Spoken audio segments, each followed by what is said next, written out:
여러분 혹시 최근에 건강검진 받으셨나요?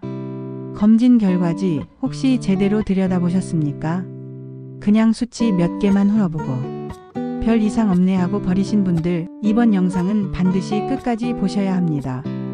왜냐면 건강검진 결과지 안에 이 숫자가 적혀 있으면 당신은 아무 조건 없이 지원금을 받을 수 있기 때문입니다. 정부도 병원도 굳이 말해주지 않지만 이 숫자 하나로 수십만 원에서 100만 원 이상까지 지급 가능한 제도가 이미 존재합니다.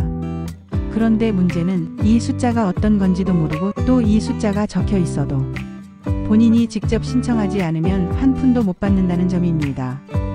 오늘 이 영상 아주 천천히 실제 건강검진 결과지를 펼쳐보면서 어떤 숫자가 어떤 질병 코드가 어떤 혜택과 연결되는지 조목조목 설명해 드리겠습니다.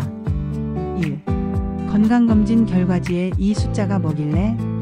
건강검진 결과지에는 수치와 함께 의심되는 질환 코드가 포함됩니다. 이 코드가 바로 진단서나 차트에 남는 기록이 되는데요. 가장 먼저 주목해야 할 숫자는 고지혈증입니다. 총 콜레스테롤 수치 240mg/dl 이상, LDL 콜레스테롤 160 이상 혹은 중성지방 200 이상이면 고지혈증으로 기록됩니다. 이 수치가 뜨면 지자체 지원금, 만성질환 등록관리 서비스, 그리고 약제비 본인부담 경감 제도에 해당될 수 있습니다. 특히 70세 이상의 경우 고지혈증 수치 하나만으로도 월 10만원 이상 약제비 지원을 받을 수 있는 경우가 많습니다. 2. 당뇨 수치 숨은 현금 혜택. 다음은 공복혈당 수치 126mg/dl 이상일 경우 당뇨병이 의심됩니다. 이게 반복적으로 나오면 건강보험공단에서 질병관리 등록자로 분류합니다.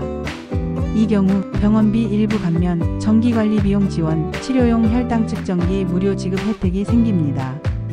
지방자치단체별로 차이는 있지만 예를 들어 경기도 고양시는 당뇨 진단을 받은 주민에게 연 30만원 상당의 진료 및 물품 쿠폰을 제공합니다.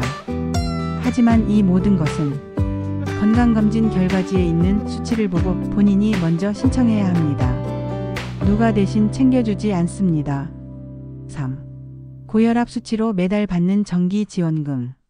혈압도 예외가 아닙니다. 수축기 혈압 140 이상, 이완기 혈압 90 이상이 2번 이상 뜬다면 고혈압 질환 코드가 붙습니다. 이 수치만 있으면 정기적으로 관리 비용을 지원해주는 고혈압 만성질환 등록제 대상이 되며 특정 지자체에서는 진료비와 처방약 비용의 50% 이상을 보조합니다. 예. 부산 해운대구는 고혈압 환자 등록 시 매달 2회 내원 기준으로 약 5만원 상당의 지원금을 제공합니다. 4. BMI와 허리둘레 비만 관련 지원.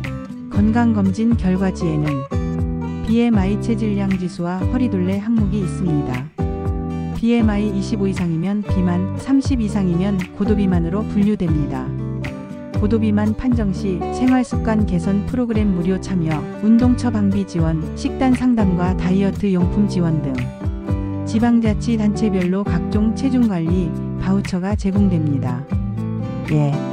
서울 송파구 강서구는 고도비만 진단자를 대상으로 연 50만원 상당의 체중 감량 프로그램을 무상 제공합니다. 간 수치 이상 간염 치료비 지원. AST, ALT 수치가 40 이상 혹은 감마-GTP 수치가 60 이상이면 간 기능 이상 또는 음주성 간질환 의심을 받게 됩니다. 이 경우 간염, 지방간, 간경화로 진행될 가능성이 높기 때문에 간 질환 조기 발견 사업 대상이 됩니다. 특히 B형 간염 보균자로 진단될 경우 질병관리청을 통해 매달 10만원 이상의 치료비를 지원받을 수 있습니다. 6. 폐활량 흉부 X선 이상 조기 폐질환 지원 사업. 건강검진에 포함된 흉부 X선 촬영 혹은 폐기능 검사에서 이상이 감지되면 조기 폐질환 관련 사업 신청이 가능합니다. 만성폐 쇄성폐질환 COPD나 결핵후유증, 폐섬유화증으로 진행될 경우 진단비와 산소치료기기 보조금까지 받을 수 있습니다. 7. 치매 고위험군 기억력 지원 바우처. 최근에는 인지기능 검사 MMSE가 포함된 건강검진 결과도 많습니다. 23점 이하일 경우 치매 고위험군으로 분류되며 이 수치가 기초로 남아있으면 치매 조기검진 프로그램 무료 제공, 기억력 훈련 바우처, 간병비 일부 지원이 가능해집니다. 노원구, 은평구, 대구 북구 등 치매 안심센터가 있는 지역에서는 이 수치 하나로 연 60만원 이상의 간병 서비스와 간호사 파견이 가능하니 꼭 확인하셔야 합니다. 여러분, 오늘 영상에서 소개한 내용은 어디까지나 건강검진 결과지를 통해 진단이 되지 않아도 기준 수치만 초과되면 신청 가능한 제도들입니다. 이 숫자들 그냥 넘기면 수십만 원에서 많게는 수백만 원까지 그냥 공중으로 사라집니다. 정부는 알려주지 않습니다. 병원도 일부러 얘기 안 해줍니다. 왜냐? 본인이 신청하지 않으면 지급 의무가 없기 때문입니다. 지금 바로 지난 건강검진 결과지 꺼내서 확인해 보시고 오늘 알려드린 숫자와 수치 하나라도 해당되신다면 지자체 보건소, 국민건강보험공단 혹은 병원 원무과에 문의하셔서 바로 신청하세요.